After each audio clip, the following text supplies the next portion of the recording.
Assalamualaikum warahmatullahi wabarakatuh. Bertemu lagi di channel Yuenstin.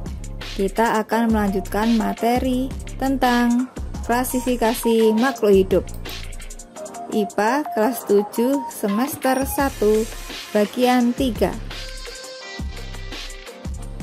Kompetensi dasarnya 3.2, mengklasifikasikan makhluk hidup dan benda berdasarkan karakteristik yang diamati. Tujuan pembelajaran kita kali ini, melalui menyimak video, peserta didik dapat menjelaskan klasifikasi dikotom dan kunci determinasi dengan tepat. Pernahkah kamu ke pasar tradisional? Pernahkah kamu memperhatikan para pedagang mengelompokkan barang-barang dagangannya? Ada kelompok sayuran seperti kol, bayam, wortel, terong, dan ada kelompok buah-buahan seperti apel, nanas, jeruk, dan semangka. Ada pula kelompok barang kebutuhan lainnya seperti beras, tepung, roti, dan susu. Pernahkah kamu memperhatikan macam-macam hewan di sekitarmu? Ada hewan piaraan, ada hewan ternak, dan ada hewan liar. Masih banyak lagi aneka ragam makhluk hidup yang ada di bumi, yang beragam jenis sifat serta ciri-cirinya. Untuk mempermudah dalam mempelajari keanekaragaman makhluk hidup tersebut, manusia melakukan pengelompokan makhluk hidup. Pengelompokan makhluk hidup dinamakan klasifikasi. Klasifikasi makhluk hidup adalah suatu cara mengelompokkan makhluk hidup berdasarkan kesamaan ciri yang dimiliki. Tujuan mengklasifikasikan makhluk hidup adalah untuk mempermudah mengenali, membandingkan, dan mempelajari makhluk hidup. Tujuan khusus atau lain dari klasifikasi makhluk hidup adalah 1. Mengelompokkan makhluk hidup berdasarkan persamaan dan perbedaan ciri-ciri yang dimiliki. 2. Mendeskripsikan ciri-ciri suatu jenis makhluk hidup untuk membedakannya dengan makhluk hidup dari jenis yang lain. 3. Mengetahui hubungan kekerabatan antar makhluk hidup. 4. Memberi nama makhluk hidup yang belum diketahui namanya. Berikut ini adalah dasar-dasar klasifikasi makhluk hidup. 1. Klasifikasi makhluk hidup berdasarkan persamaan dan perbedaan yang dimilikinya. 2. Klasifikasi makhluk hidup berdasarkan ciri bentuk tubuh atau morfologi dan alat dalam tubuh atau anatomi. 3. Klasifikasi makhluk hidup berdasarkan manfaat, ukuran, tempat hidup, dan cara hidupnya. Makhluk hidup dikelompokkan dalam kelompok-kelompok berdasarkan persamaan ciri yang dimiliki. Kelompok-kelompok tersebut dapat didasarkan pada ukuran besar hingga kecil dari segi jumlah anggota kelompoknya. Kelompok-kelompok tersebut disusun berdasarkan persamaan dan perbedaan. Makin ke bawah, persamaan yang dimiliki anggotanya di dalam tingkatan klasifikasi tersebut makin banyak dan memiliki perbedaan makin sedikit. Urutan kelompok ini disebut takson. Orang yang pertama melakukan pengelompokan ini adalah Linnaeus.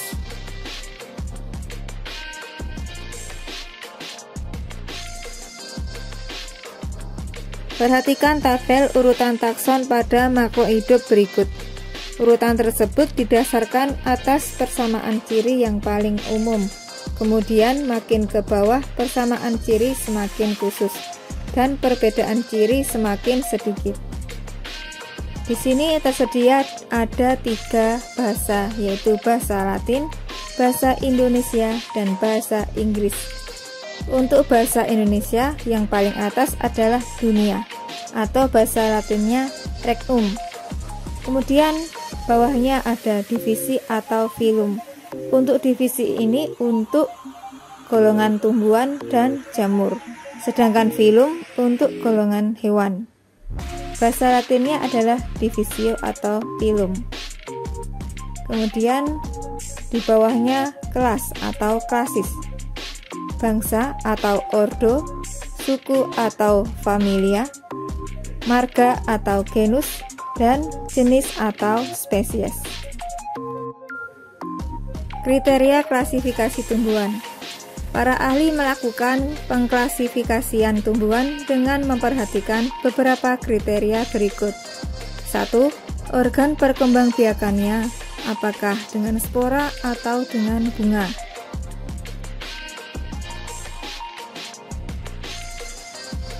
2. Habitusnya, apakah berupa pohon, perdu, atau semak.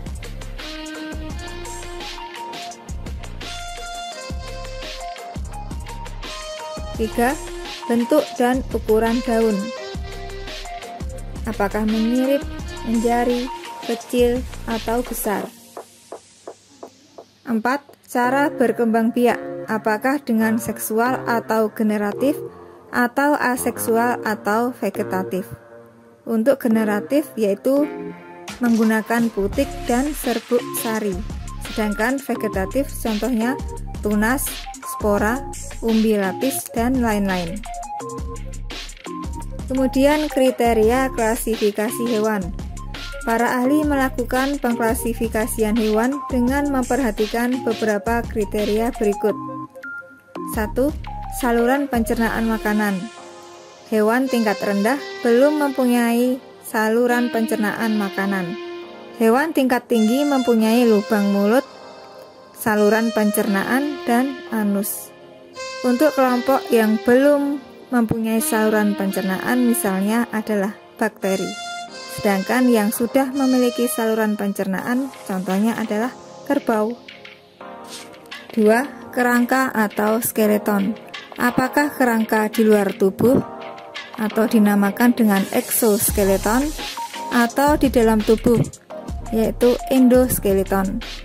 Contohnya untuk exoskeleton yaitu kura-kura, sedangkan endoskeleton yaitu macan. 3. Anggota gerak. Apakah berkaki 2, 4, atau tidak berkaki. Untuk berkaki 2 contohnya adalah burung, berkaki 4 contohnya anjing, tidak berkaki contohnya ular. Kunci determinasi.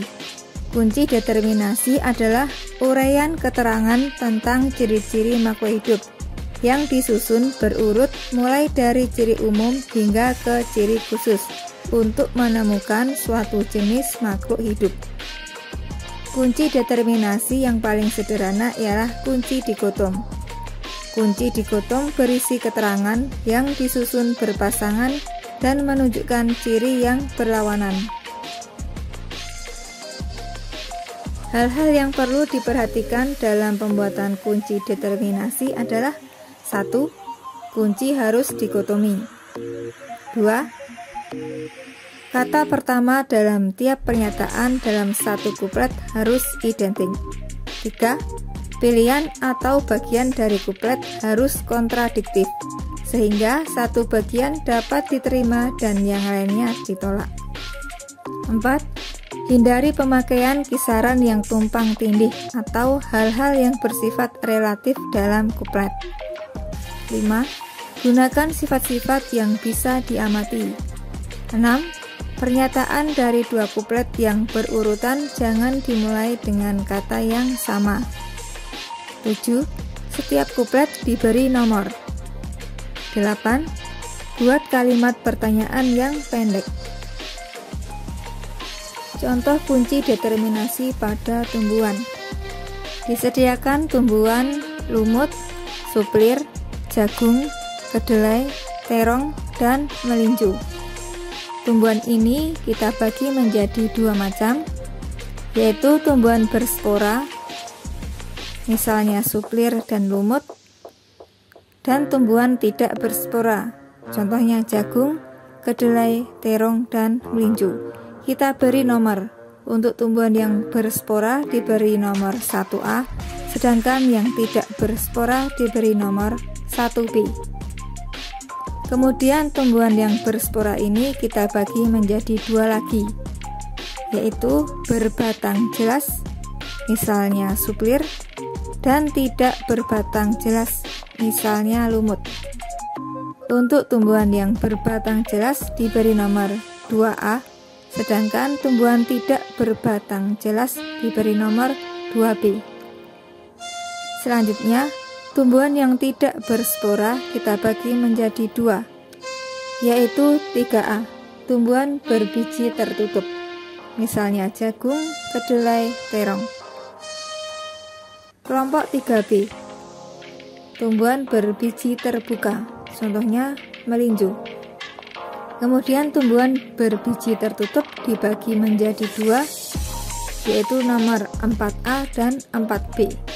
Nomor 4A berkeping 2, misalnya kedelai dan terong. Nomor 4B, tumbuhan berkeping 1, misalnya jagung.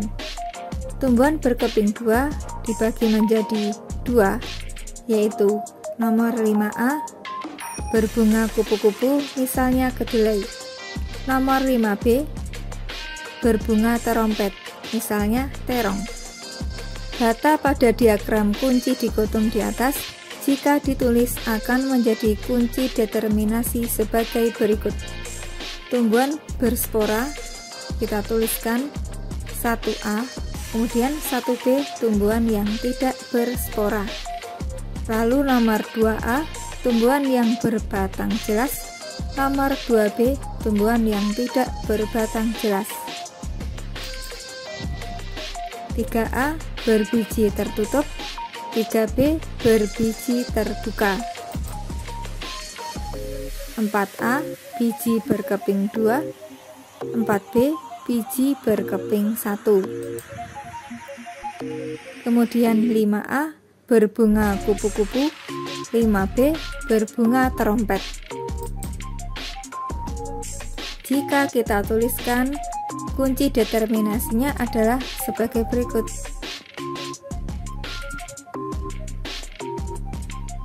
Secara singkat bisa dituliskan 1A, 2A adalah suplir, 1A, 2B adalah lumut, 1B, 3A, 4A, 5A adalah kedelai, 1B, 3A, 4A, dan 5B adalah terong. 1B, 3A, 4B adalah jagung. 1B, 3B adalah pinus.